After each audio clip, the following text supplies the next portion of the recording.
My dad joined Starfleet because he believed in it. I joined on a dare. You joined to see if you could live up to him. You spent all this time trying to be your dad. And now you're wondering what it means to be you.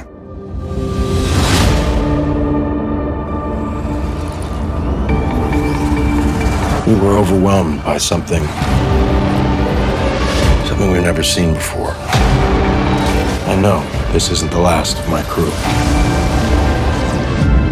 but this is my last report as the captain of the Starship Enterprise.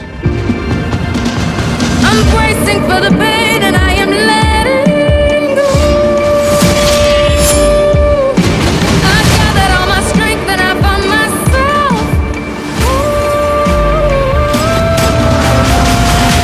I hit a wall. I thought that I would hurt myself, but I hit a wall. Nothing like God, but I hit a wall. Let's make some noise.